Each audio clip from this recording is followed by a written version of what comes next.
أستاذ العلوم السياسية بالجامعة الأمريكية. أهلا بيك يا دكتور. اهلا وسهلا، ازيك يا دكتور محمد؟ أهلا بحضرتك.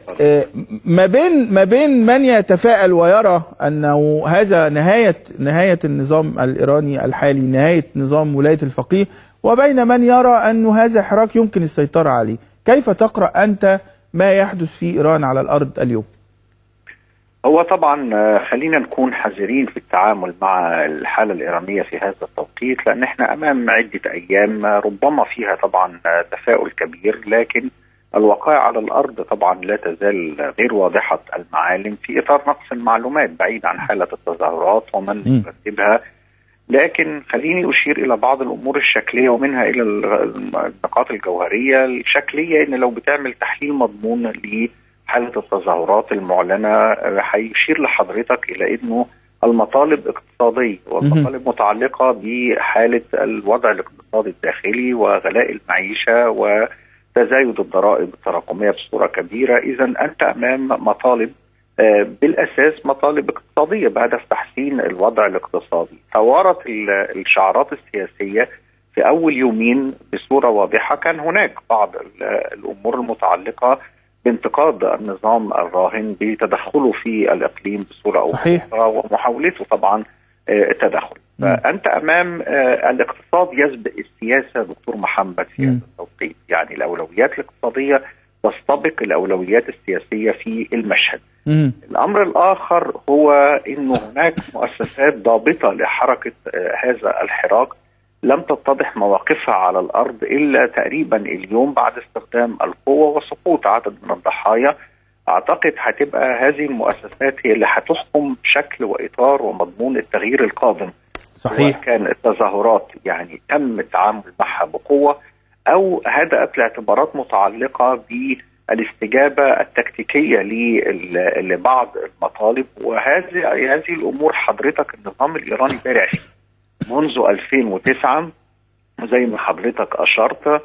تجربة 2009 ليست لها علاقة بما يجري الآن، لأنه طبعا الإصلاحيين وقتها تم التعامل معها تم التعامل مع هذه العناصر بنوع من الحزم العنف الشديد. هم لا زالوا حتى هذه اللحظة رموز قيد الإقامة بالظبط. يعني فبالتالي تجربة 2009 دكتور محمد يمكن أن تبني عليها في هذا التوقيت باعتبارات عديدة متعلقة بأن النظام بالفعل يعاني من أزمة هيكلية، والأزمة الهيكلية مرتبطة بأزمة اقتصادية حقيقية في بنية النظام الإيراني نفسه بصرف النظر عن من يحكم أو يدير. الأمر الآخر هو المسافة ما بين التيارات الإصلاحية والمحافظة والمعتدلة أصبحت صفر دكتور محمد، مع احترامي للباحثين اللي بيتكلموا في لا صحيح. يعني أنت عارف يا دكتور احنا بنحاول بالفعل، يعني بنحاول نفهم ما يحدث على الأرض، يعني لا تأخذنا حمية ونقعد نردد أي كلام، ولذلك بنحاول نفهم يعني لأنه المعلومات في النهاية هي الحاكمة والوضع على الأرض بالظبط. اتفضل. يعني حضرتك بتتكلم يا دكتور محمد في مسافة ما بين التيارات الموجودة في الخريطة السياسية الإيرانية أصبحت صفر. فغير صحيح أن هناك تيار إصلاحي أو تيار محافظ يريد أن يغير من الوقائع على الأرض، لأنه النظام اللي بيعاني من أزمة هيكلية مرتبط بترتيب أولويات حقيقية. اليوم وبعد عامين من تنفيذ الاتفاق النووي هناك مراجعات بتتم بطبيعة الحال حول وضع الاقتصاد، منظومة العقوبات، العلاقات مع دول الجوار، تأثير ما جرى في الاتفاق النووي على حياة المواطن الإيراني، لأنه هذا المواطن تم يعني أنه وعد بأنه سيحصل على مزايا عديدة وأن الأوضاع ستتحسن والعقوبات ومنظومتها هتتشال. فاليوم بعد عامين يا دكتور هذا الأمر لم يتحقق، فكان من الطبيعي أن يثار علامات استفهام حول طبيعة ما يقدمه الشيخ حسن روحاني في إطار المعادلة السياسية. حسن روحاني وأذكر حضرتك يا دكتور هو كان رمز للتيار الإصلاحي في 2009. اليوم هو يحكم، فبناء عليه من هذا المنطلق توقف أمام أنه الذي يدير إيران الآن أو في صدارة المشهد بعيد بقى عن مرشد الثورة وغيره هو كان احد رموز الاطار الاصلاحي اللي هو وعد الشعب الايراني بقدرته على التغيير ونقل ايران الى مساحه كبيره. اعتقد اليوم واحنا بنقيم في اطار العلاقات الاقليميه والدوليه لازم تتوقف امام بقى الوجوه التي ستغير من قواعد اللعبه في الساعات المقبله. قواعد اللعبه هتتغير حضرتك من خلال امرين: قوات الحرس الثوري والمؤسسات الضابطه لحركه النظام، ودي هي قوات حمايه النظام، ولا يستهان ولا يستهان لا بقوتها ولا بخبرتها. بالتاكيد يا دكتور محمد، يعني دي لديها قدرات كبيره على الارض، واذا وظفت في هذا فالتظاهرات ستنتهي بصوره حاسمه.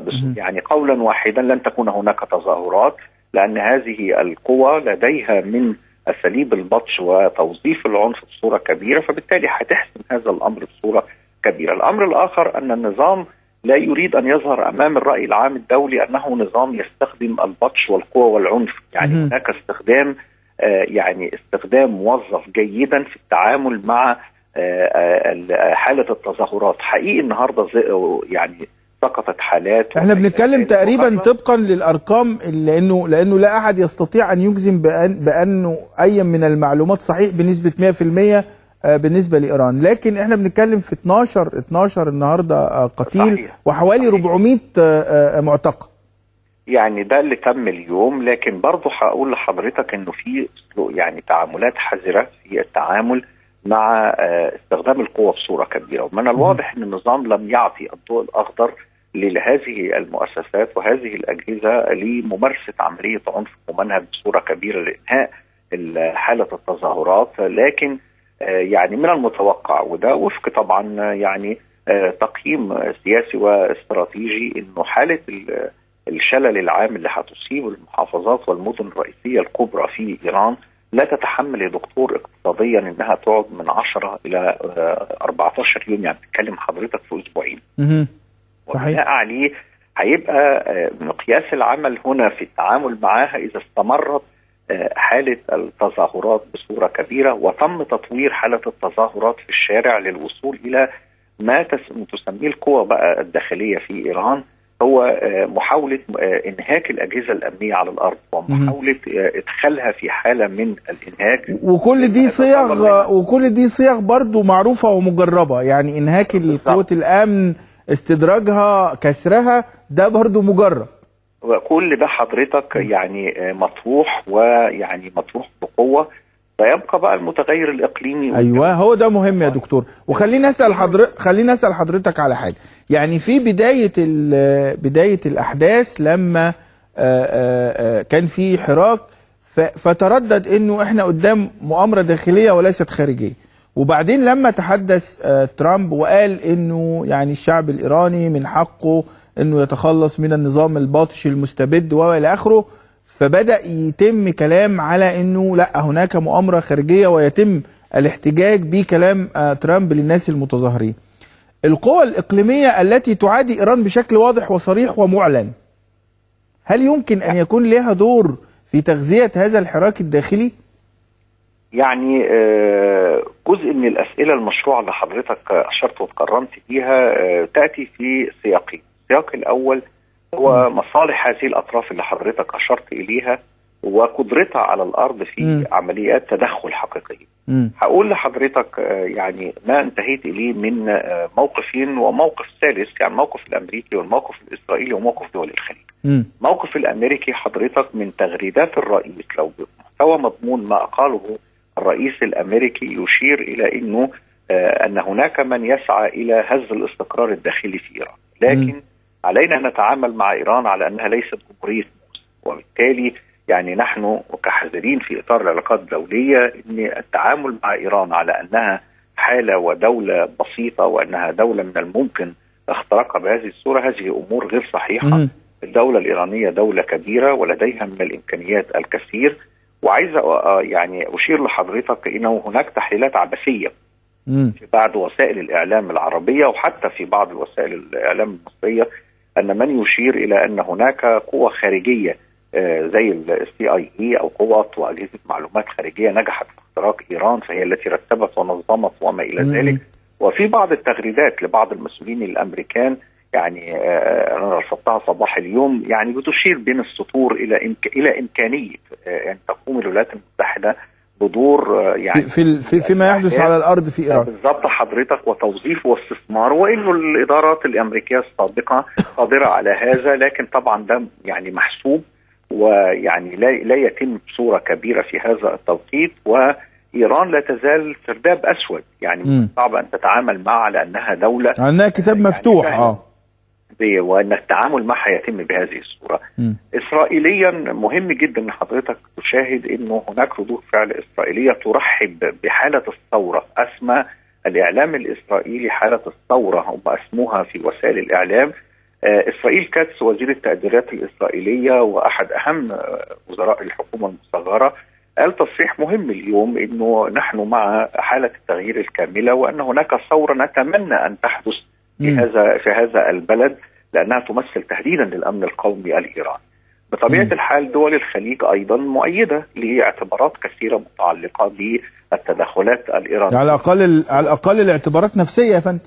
بالتاكيد طبعا يعني. هناك يعني طبعا هناك ردود فعل خليجيه بتتعامل مع الحاله الايرانيه على انها حاله مهدده للامن الخليجي، وانه طبعا لدى ايران مشروع كما حضرتك تعلم جيدا. صحيح. شانه مشروع الشرق الاوسط الاسرائيلي، وشانه شان المشروع التركي، فانت امام مشروع ايراني، لا اريد ان اسميه مشروع فارسي، لكن هو مشروع يحمل فكرا ايديولوجيا قائما على فكره تصدير الثوره. اذا هناك رابحون وخاسرون من المشهد، والرابحون من هذا الامر طبعا بطبيعه الحال هتبقى الولايات المتحده، وايضا من اسرائيل، وايضا دول الخليج، لكن الخاسرون طبعا ممثلين في تنظيمات المقاومه في المنطقه، سواء الان الجهاد، الان قطر كمان، وقطر طبعا على رأس الدول الخاسرين طبعا المقاومه.